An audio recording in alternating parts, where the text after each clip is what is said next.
Hi, my name is Nathan Gonzalez, and today I'll be presenting my persuasive speech topic. The title of my speech is "Should We Regulate Social Media for Mental Health?" My general purpose is to persuade. My specific purpose is to persuade my audience that social media sites fairly need to be regulated by law in an attempt to protect mental health for all of us using them and those at risk of mental health issues. My policy proposal is that every social media user must be regulated by an agency so that they eliminate the cause of mental illness from their sites. My pattern of organization is problem, cause, solution. Introduction. Every day, millions of teens and young adults are on social media, and research suggests that many log off feeling more anxiety, depressed, and more lonelier. Most of us utilize social media daily, and some of us personally or through their friends know someone who has mental problems due to social media.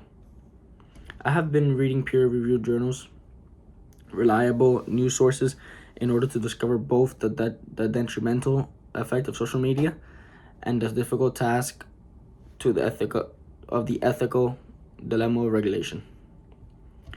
My thesis statement. In order to combat the escalating mental health crisis intensifying due to social media, governments have an ethical responsibility when designing laws that regulate the harmfulness of social media without infringing on the user's right to freedom of speech.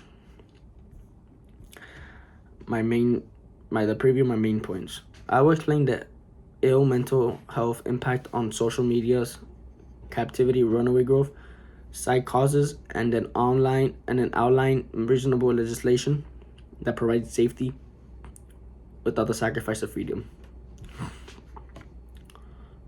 My main point one, the problem. Social media is damaging mental health, particularly in young populations. Social media has been associated with increased anxiety, depression, body image problems, and suicidal tendencies. In a 2025 peer-reviewed study published in JAMA Network Open, research identified a 35% increase in depressive symptoms via social media use in those ages 9 through 13 who were heavy consumers of social media via Washington Post 2025. A PubMed scoping review of 114 papers found that 78.6% of them had established links between heightened social media usage and negative mental health outcomes, depression, or loneliness. There are hundreds of families, more than 1,800, who are currently suing Instagram and TikTok with the claim that the declining mental health of the child was a direct result of the content the algorithm subjected them to. That evidence was from Time 2025. Transition. What is happening as a result of these alarming effects? Claim point number 2. The cause. Social media companies are designed to exploit human psychology and are not controlled by anyone. Social media platforms are designed to keep us scrolling, typically at the expense of our mental health. Algos promote engagement, unintentionalized, filtered emotionally, evocate material, and foster comparison and negative self-reflection. The Guardian says that 40% of the kids that are ages 12 to 15 have started to limit their own screen time use because they recognize that it affects their mental health, but most of them can't even stop despite knowing. Absence of industry regulation lets the platforms have any impact on mental health without further accountability. The same regulation applies to other products that have an impact on public safety, just such as tobacco, alcohol, and drugs. Transition. Instead of prohibiting the platforms or censoring speech, we can discuss ethical, viable solutions.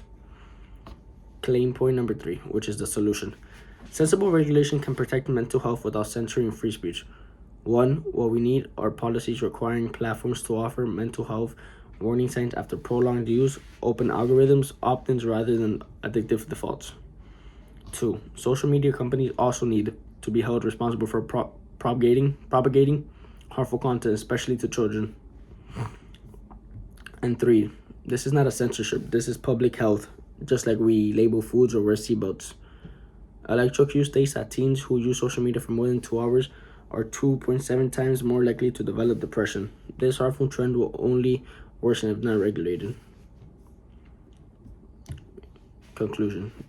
My summary of my main points.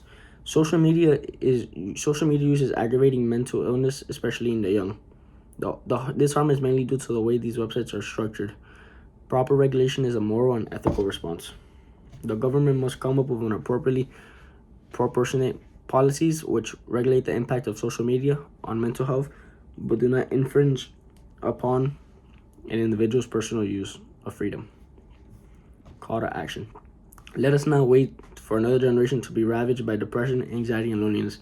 Act on mental health regulation of platforms that rule our lives. And now I'll be presenting my PowerPoint, my 4-slide PowerPoint on the influence of social media on mental health.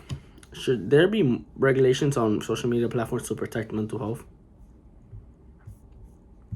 Arguments supporting regulations. Social media use is linked to increased anxiety, depression, and loneliness, especially in teens. Algorithms promote harmful content like body image issues, bullying, cyberbullying, etc. Regulations can enforce age restrictions, screen time limits, and content moderation to protect vulnerable users.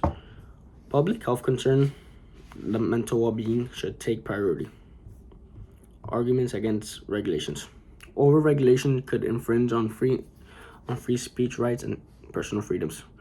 Risk of government overreach and censorship of controversial opinions. Platform self-regulation may be more flexible and less intrusive.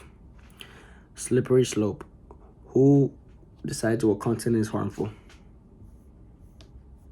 Finding a balance. Ethical consideration. Ethical dilemma. How do we protect mental health without silencing voices? Consider stakeholder rights, youth, parents, creators, and platform owners.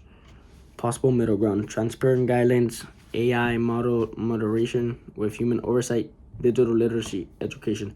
The debate continues, but public health and ethical responsibility demand action. Thank you so much for listening to my speech, and I hope you guys enjoy. Have a great one.